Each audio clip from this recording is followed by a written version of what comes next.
ये घटना सुनील के साथ घटी एक सच्ची घटना, जिसमें सुनील एक चुड़ैल से घंटों बैठकर बातें किया करता था।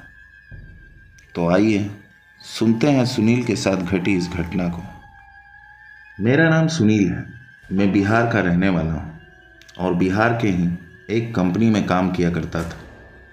मैं कंपनी में अकाउंटेंट की पोस्ट पे था। मेरी ज़िंदगी बिल्कुल सामान्य थी। सुबह उठना, ऑफिस जाना और सीधे घर वापस आ जाना।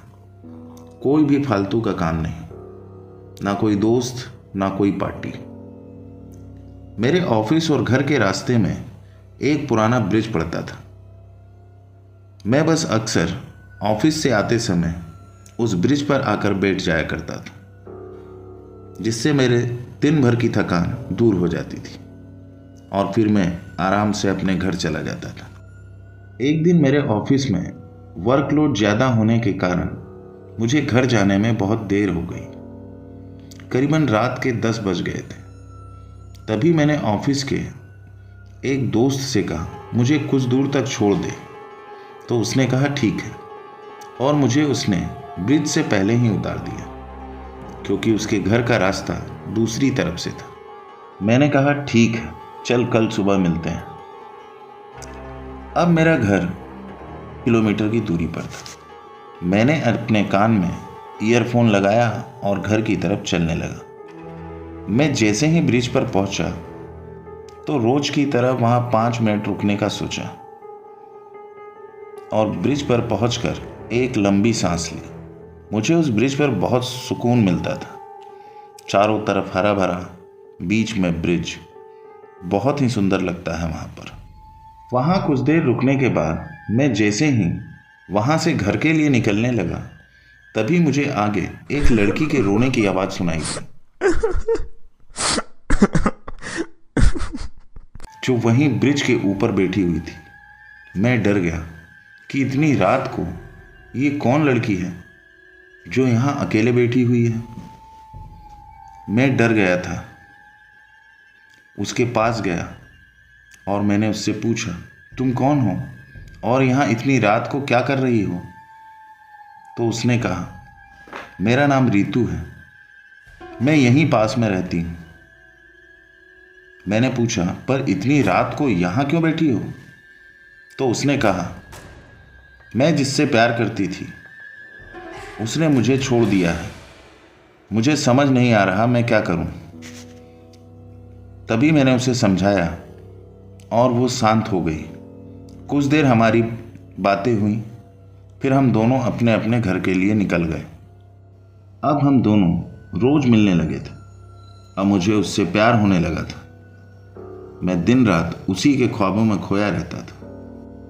एक दिन हिम्मत करके मैंने उससे अपने दिल की बात कही कि मैं तुमसे शादी करना चाहता हूँ, पर उसने मुझे कोई जवाब नहीं दिया और वहाँ से चुपचाप चली गई।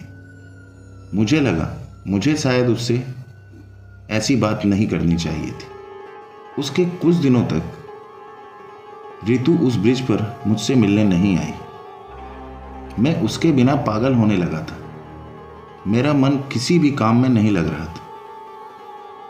फिर एक दिन रात में मैं जब ऑफिस से वापस आ रहा था तो मैंने देखा कि रितु ब्रिज पर बैठी हुई है।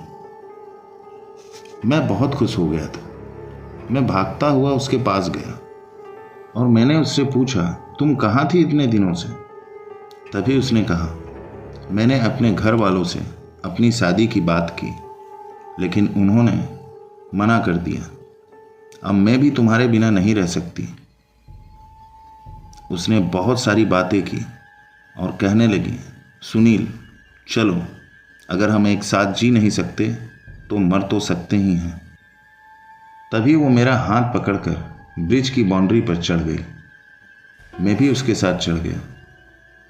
मुझे अब कुछ समझ नहीं आ रहा था कि वहाँ क्या हो रहा है। हम दोनों जैसे ही ब्रिज से नीचे कूदने जा ही रहे थे, तभी किसी ने मेरा हाथ जोर से खींचा और मैं नीचे जमीन पर गिर गया। तभी रितु एक सफ़ेद धुएं सा बनकर वहाँ से गायब हो गई। मैं ये देखकर बेहोश हो गया। जब मेरी नींद खुली तो मैं अपने घर पर था। उस आदमी ने मुझे मेरे घर पर छोड़ दिया था। मुझे उस घटना के बाद क्या हुआ मुझे कुछ भी याद नहीं था। बाद में वहाँ के लोगों से मैंने पूछा तो पता चला कि बहुत पहले वहाँ पर रितु नाम की एक लड़की ने पानी में कूद के अपनी जान दे दी थी, जिसकी आत्मा आज भी वहाँ भटकती है। उस ब्रिज पर पहले भी कई लड़कों ने आत्महत्या की है। तुम बहुत खुशनसीब थे जो जिंदा बच गए। मैंने उस लड़के को धन्यवाद किया जिसने सही समय पर मेरा हाथ खींचा, नहीं तो शायद आज मैं इस दुनिया में नहीं होता। दोस्तों, सुनील की ये कहानी आपको कैसी लगी हमें कमेंट्स में ज़रूर बताएं। अगर कहानी अच्छी लगी हो तो चैनल को लाइक, सब्सक्राइब और शेयर करें और बेल आइकन दबाना भी ना भूलें।